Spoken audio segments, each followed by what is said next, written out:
पश्चिम बंगाल की राजनीति में दल बदल का सिलसिला जारी है।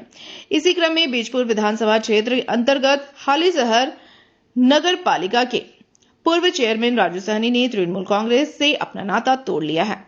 शनिवार को एक संवाददाता सम्मेलन आयोजित कर उन्होंने न केवल पार्टी छोड़ने की घोषणा की, बल्कि जल्द ही भारतीय जनता पार्टी में शामिल होने के संकेत भी स्पष्ट कर दिए हैं। संवाददाता सम्मेलन के दौरान राजू सहनी ने तृणमूल कांग्रेस के प्रति अपना गहरा क्षोभ व्यक्त किया।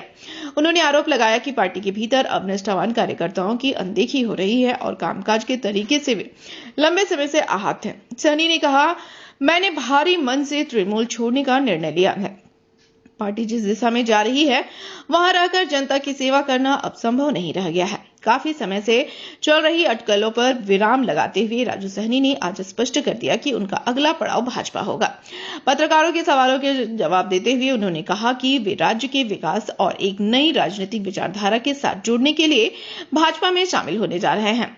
हालीशहर और बीजपुर के राजनीतिक हलकों में राजू सहनी एक प्रभावशाली चेहरा माने जाते हैं। उनके इस फैसले से तृणमूल कांग्रेस को सांगठनिक स्तर पर बड़ा नुकसान होने की संभावना है, जबकि भाजपा इसे बीजपुर क्षेत्र में अपनी मजबूती के रूप में देख रही है। इस दल बदल के बाद अब बीजपुर विधानसभा में तृणमूल और भाजपा के बीच मुकाबला और भी दिलचस्प होने की उम्मीद है। फिलहाल भाजपा नेतृत्व की ओर से उन्हें औपचारिक स्वागत की तैयारियों पर चर्चा जोरों पर है।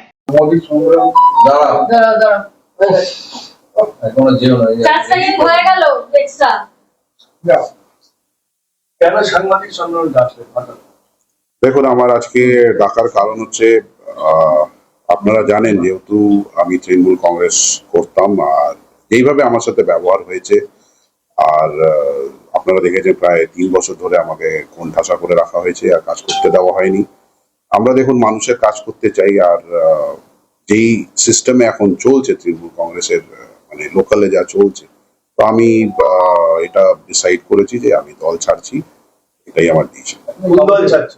তৃণমূল কংগ্রেস কোথায় যাচ্ছে? সম্ভবত বিজেপিতে যাচ্ছি।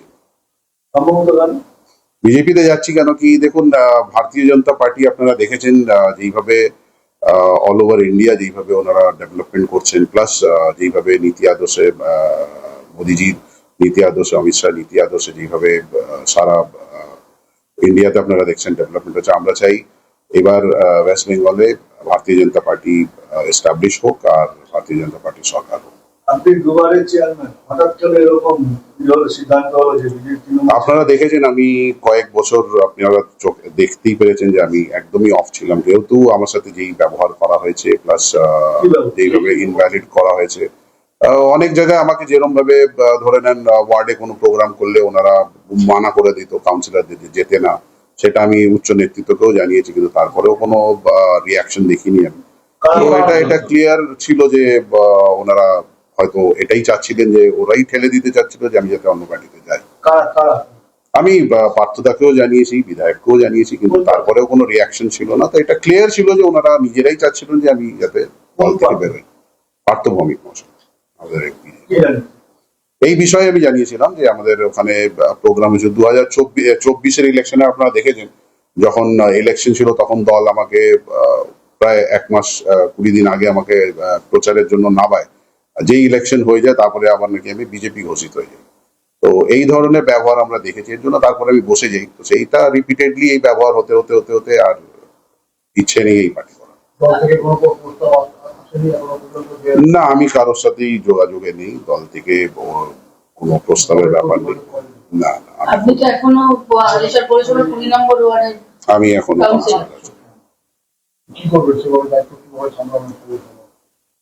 দেখুন, এখন আমি একটা কথা বলতে পারি, আমাদের ওয়ার্ডে যেটা 20 নম্বর ওয়ার্ড, ওখানেও এরকম রিপিটেডলি আমরা এরকম ব্যবহার দেখেছি, যেটা আমি আমাদের এমপি সাহেবকেও জানিয়েছিলাম, বিধায়ককেও জানিয়েছিলাম। ওরা নিজের মতন করেই চালানোর চেষ্টা করছে। ওয়ার্ডেও কোনো কাজ হলে আমাকে জানানো হয় না। তো হ্যাঁ, তো এটা অবভিয়াসলি এটা ভেরি ক্লিয়ার স্টেটমেন্ট যে ওনারা নিজেরাই চাই যে আমি যাতে অন্য দলে যাই। আর যেই হারে রিসেন্টলি আপনারা দেখছেন সব জায়গায় যা চলছে, আমারও এই দল করার ইচ্ছে নেই। তৃণমূল কংগ্রেস আমি ছাড়লাম।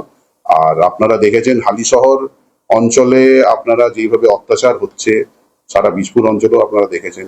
আপনারা একটা প্রশ্ন খালি করবেন, আমার এটা খুব খারাপ লেগেছিল যখন দেখবেন এইখানে দোকানগুলো ছিল আমাদের এই বাগমোড় অঞ্চলের আগে ঠিক, তো ওই যে দোকানগুলো ভাঙা হলো, কি কারণে ভাঙা হলো, ওই মানুষগুলো যে করে খেত সেটার জবাব কিন্তু আজ পর্যন্ত কেউ দেয়নি। রাস্তা চওড়া করবেন আপনারা, সেটা কি করলো রাস্তাটা চওড়া?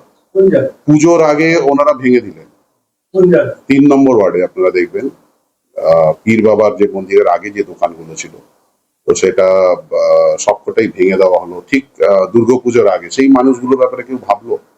তো আমি একটাই কথা বলবো, যেই সিস্টেমে চলছে এটা মেনে নেওয়া যায় না। দেখুন, আমরা রাজনীতি করি, আমরা চাই মানুষের কাজ করতে। আপনারা দেখেছেন মানুষের কাজ করার জন্য আমি এগিয়ে আসি, আর সবসময় চেষ্টা করি যাতে ওদের দরজা অব্দি পৌঁছে যাতে আমি কাজ করতে পারি, কিন্তু সেটা হয়তো ভালো লাগেনি কোনো কারণে, ওর জন্য ওরা হয়তো সরিয়েছে আমাকে, সেটা ওদের ইচ্ছে। সেটা আপনারা দেখেছেন কি কি হয়েছে আমার সাথে। हालीशहर से bureau report PVTV news. Raniganj में इतने लग्जरी रूम, वो भी इतने कम प्राइस में। सो मैं बात कर रही हूँ रानीगंज के एनएसडी रोड में लोकेटेड होटल अतिथि इन के बारे में। यहाँ पे आपको फैमिली, फ्रेंड्स और कॉर्पोरेट के लिए रूम्स मिल जाएंगे, वो भी सिर्फ 1500 स्टार्टिंग प्राइस में। यहाँ पे आपको super deluxe room, Dulux room, regular room के साथ साथ प्योर वेज रेस्टोरेंट, जहाँ से आप अपने रूम तक टेस्टी फूड ऑर्डर्स कर सकते हैं। ये होटल हाइजीनिक और क्लीन होने के साथ साथ 27 हेल्पिंग फैसिलिटी भी देती है। High speed wifi, TV with fully AC interior, 24/7 room service, good ambience, clean cupboards, separate geyser facilities, clean washrooms, smoking area. अगर आपका भी प्लान है रानीगंज में स्टे करने के लिए, तो आपके लिए ये एक अच्छा ऑप्शन हो सकता है। आप यहाँ पर रूम ऑनलाइन प्लेटफॉर्म मेक माई ट्रिप से भी बुक कर सकते हैं। अगर आप मेरी वीडियो दिखाते हैं तो आपको मिलेगा एक्स्ट्रा 20% ऑफ। अतिथि इन होटल आपको रानीगंज स्टेशन से 5 मिनट वॉकिंग डिस्टेंस पे मिल जाएगा, और इन्फॉर्मेशन के लिए आप इन्हें कॉल भी कर सकते हैं। Thank you for watching.